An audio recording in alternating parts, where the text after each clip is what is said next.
Hello, আসসালামু আলাইকুম। সবাই অবগত আছেন যে আমি বৈষম্য বিরোধী ছাত্র আন্দোলন জামালপুর জেলা শাখার আহ্বায়ক এবং আন্দোলন সময় যে কমিটিতে দেওয়া ছিল সেখানেও আমি 1 নম্বর দায়িত্ব পালন করছি এবং দীর্ঘ 26 দিনের আন্দোলনের একবারে প্রথম থেকে শেষ পর্যন্ত আন্দোলন সমাপ্তি পর্যন্ত আমি কাজ করে গেছি দেশের স্বার্থে। দীর্ঘ 16 বছরের ফ্যাসিস্ট শাসনকে এক দীর্ঘ রক্তাক্ত আন্দোলনের মাধ্যমে এই সরকারকে আমরা পতন করছি। কিন্তু দুঃখের বিষয় হচ্ছে যে আজকে 5 আগস্টের পর 8 মাস পর আসামিরা আমার বাড়িতে আজকে হামলা করতে আসছে রাত গভীরে রাতে। এখানে নৌকা প্রার্থী নৌকা প্রার্থী বিদ্যুতের বাবা এবং বিদ্যুতের যে আরো চাচা যেটা আছে এবং কি তারও আরো চাচা ভাই আছে, এরা সবাই আমার বাড়িতে আজকে হামলা করতে আসছে। সমন্বয় লাশ খুঁজে পাওয়া যাবে, লাশ রাখবে না, খুন করবে। এই ধরনের আমি বৈষম্য বিরোধী ছাত্র আন্দোলনের একজন আহ্বায়ক হওয়ার পরও এই ধরনের আচরণ করার পরও প্রশাসনের টনক নড়ে না, স্বরাষ্ট্র উপদেষ্টা আইন উপদেষ্টার কি টনক নড়ে না। স্বরাষ্ট্র উপদেষ্টা আইন উপদেষ্টা আমাদের জীবনটা ফাঁসির মঞ্চে ফেলায় কেন আজকে তাদেরকে সুযোগ করে দেওয়া হচ্ছে? আওয়ামী লীগকে বারবার নিষিদ্ধ করার পরও কেন নিষিদ্ধ করা হচ্ছে না? আজকে আমার বাড়িতে হামলা করার জন্য চক্রান্ত চালাইছে। আজকে হামলা করার জন্য পুরোপুরি প্ল্যান ছিল, পরবর্তীতে হামলা চালাইতে পারে নাই। তারা একময় আত্মগোপনে থেকে বিভিন্নভাবে হুমকি দিচ্ছে, আমাদের রাখবে না, আমাদের এলাকায় থাকতে দিবে না। কত বড় সাহস এই আওয়ামী লীগের দূষররা এখনো পর্যন্ত আমাদের উপর হামলা চালাইতে আসে। সমন্বয়গিরি রাখবে না, আমার বাবা মার উপরে হামলা চালাইতে আসে। আমার বাবা মা গ্রামে থাকে, আমার জীবন সংকটাপন্ন, আমার পরিবার সংকটাপন্ন। শুধুমাত্র একটা কথাই বলতে চাই, এই নৌকার প্রার্থী বিদ্যুতের কেন গ্রেপ্তার করা হচ্ছে না? কত টাকা লেনদেন করছে পুলিশ, কত টাকা লেনদেন করছে সরকার, তার জবাব দিতে হবে। কেন আওয়ামী লীগের আসামিদের গ্রেপ্তার করা হইতেছে না? কত টাকা লেনদেন করছে তার জবাব দিতে হবে। কেন টাকা লেনদেনের বিনিময়ে আমাদের জীবনকে সংকটাপন্ন ফেলছে?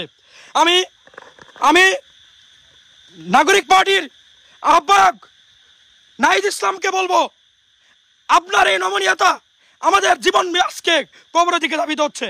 আমি আইন উপদেষ্টা আসিফ নজরুল স্যারকে বলবো, আপনি বারবার সুযোগ দিচ্ছেন এই আসামিদের। আপনি সুযোগ না দিলে, আপনি বিচার আওতায় না আসার কারণে আজকে আমার বাড়িতে হামলা চালানোর দুঃসাহস দেখায়।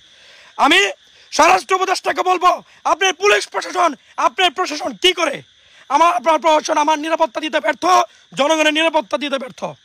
আজকে জনগণের নিরাপত্তা দিতে ব্যর্থ হচ্ছে। আমি বৈষম্য বিরোধীর ছাত্র আন্দোলনের জামালপুর জেলা সর্বোচ্চ পদে থাকা সত্ত্বেও আমার বাড়িতে যদি হামলা চালানো হয়, পুলিশ প্রশাসনকে জানানোর পরেও যদি তাদের টনক না নড়ে, তাহলে এই স্বাধীনতার কোনো দরকার নাই। এই স্বাধীনতা কোনো দরকার নাই। আমরা 5 আগস্টের আগে মৃত হয়ে গেছি, আমরা মৃত্যুবরণ করব। আমার এই আসামিদের যদি না ধরা হয়, আগামীকাল থেকে আমরণ অনশন পালন করব। আমি এসপি অফিসের সামনে আগামীকাল থেকে আমরণ অনশন পালন করব যতক্ষণ না পর্যন্ত গ্রেপ্তার আওতায় না নিয়ে আসা হয়। আমি দরকার মৃত্যুবরণ করবো অনশন পালন করে। আমি বলে দিলাম, কালকে থেকে আমার অনশন কর্মসূচি চলবে।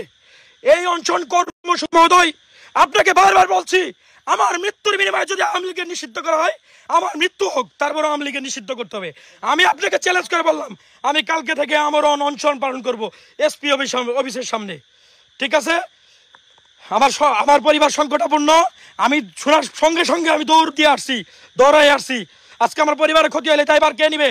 আমার একটা লাশ হইলে, আমার কেউ পরিবার থেকে চলে গেলে, আমার বাড়ি একলা বাড়ি, তার দায়ভার কে নিবে? সরকারের কাছে বিচার পাওয়া যায় না। সরকারকে জানাইলে সরকার, পুলিশ প্রশাসন টেবিল থেকে উঠতেই চায় না, চেয়ার থেকে উঠতে চায় না। এদের চেয়ার এসি এত বেশি, চেয়ার উঠতেই চায় না।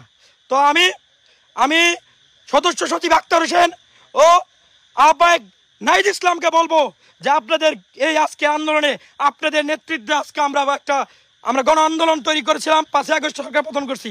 আপনারা কি আমাদের নিরাপত্তা দিতে বারবার ব্যর্থ হয়েছেন? আমরা পরপর রাজপথে লড়াই করে এখন পর্যন্ত গেছি। যদি আমার পরিবারের নিরাপত্তা দিতে এই সরকার ব্যর্থ, আজকে আমি একজন আন্দোলনের একজন যোদ্ধা হিসেবে যদি আমি আমার নিরাপত্তা না পাই, তাহলে এই দেশের জনগণ নিরাপত্তা পায় না। আওয়ামী সন্ত্রাসদের দ্বারা এরা যখন তখন থ্রেটেড হচ্ছে। তাই আমি দ্রুত স্বরাষ্ট্র উপদেষ্টার কাছে আমি এই মেসেজ পৌঁছে দিতে চাই, কেন তাদেরকে বিচার করা হচ্ছে না? কেন তাদেরকে আইনে আওতায় নিয়ে আসা হচ্ছে না? কেন 2 দিন পরে তাকে ছেড়ে দেওয়া হচ্ছে? কেন টাকা লেনদেন করা হচ্ছে? কেন কোটি কোটি টাকা দিয়ে তাদেরকে পুনর্বাসন করা হচ্ছে?